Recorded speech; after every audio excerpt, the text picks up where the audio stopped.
Mick? Good, how are you? Wow, that was quick. Yeah, I know. Buzzing through it today. The men's and women's cross country teams will both compete at the Big Ten Championships on Sunday in West Lafayette. Men's race begins at 9:45 a.m. Central Time, while the women's race is scheduled to begin at 10:45. Men's team is looking to extend its conference record streak of 14 consecutive league titles, while the women's team is looking to improve upon its fifth-place finish from last year. Director of Cross Country and Track and Field, Mick Byrne, is here. We'll have some opening comments, then take questions. Well, this is the time of year that we train for. It's the time of year that our student athletes and coaches get excited for. I've always said that leading into the Big Ten Championships and beyond, there's a different atmosphere around the locker room, and that certainly can feel it already today. The men and women going into the Big Tens are, and certainly on the men's side, coming off a solid Adidas meet, where I'd say we quietened some of the naysayers a wee bit, and that's always fun.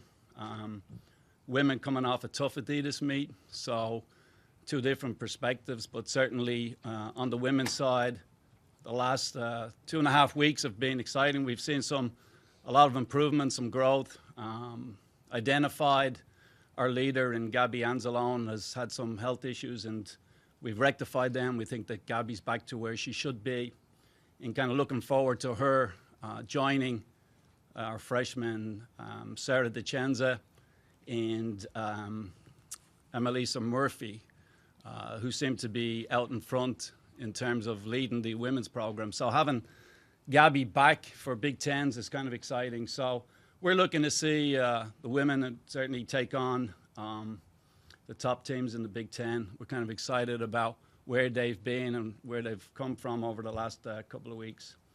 On the men's side, we understand that the Adidas meet was obviously an exciting performance for us, and the Adidas meet for both men and women is obviously it's a different meet. You get 300 competitors going into the Big Ten. There's only just above 100 competitors in the race, so it's more man on man, woman on woman. It's head-to-head competition, and that's a different field than a race like the Adidas meet, and kind of a lot more exciting because it's you got to run Badger tough, and our both men and women understand what that means.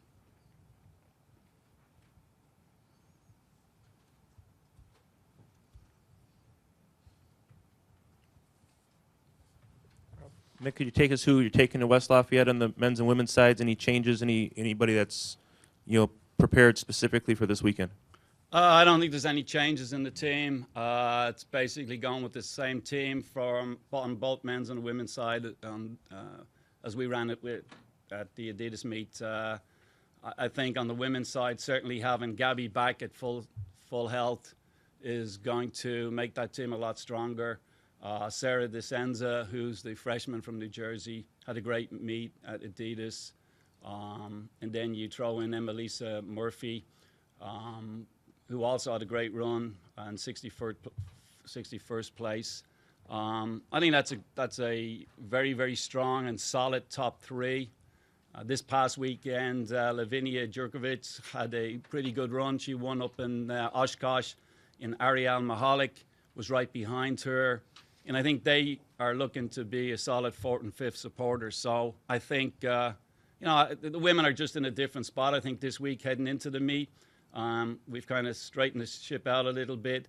And then obviously I think we can get some great support from Molly Hansen and Erin Cawley and hopefully Kelly Whitley. So, again, I just think it's a matter of, on the women's side, the girls have to believe that they belong to competing for a Big Ten championship. We're emphasizing that this week, that they do belong there. It's new for a lot of these women, and hopefully they'll buy into that and get excited about competing for the Big Ten championship at Purdue this weekend. On the men's side, there's we're not changing anything up. I know there was some talk a couple of weeks ago about running the freshmen. We're not going to do that. We're going with the same lineup for Adidas, and we're pretty confident that these guys are coming off the Adidas meet, have a lot of confidence. we feel that we got over the hump. And as I said earlier, quietened a lot of people and kind of excited that this group is going forward, and they're going there with one thing on their mind, and that's to defend their Big Ten championship. Mick, some would say that it's easier to get to the top than it is to stay at the top. That being said, how in the world have you guys strung together 14 championships, and what do you need to do to get to a 15th straight? We need a win on Sunday to get to a 15th.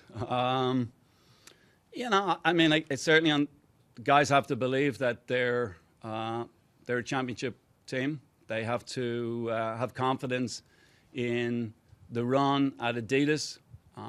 And I believe they have. They've taken great confidence from that meet. They know they're going to be under a lot of pressure as we head out to West Lafayette. They're excited about that. They know as Badgers when they put on that uniform that they've got a target on their back. They kind of marvel in that. They love it. They love the pressure. And they showed a couple of weeks ago at Adidas that they can handle it. So moving forward with this group, that's exciting to see that transformation. So, but you have to have a certain amount of swagger about you and going into a meet like this, because certainly Michigan and Indiana are coming after us, and they want to win just as much as we do. Brian? Mick, who's been trash talking your program? You want me to name all the schools? You know, I mean, it's just, there's a lot of multimedia sites out there. There's a lot of track sites. And,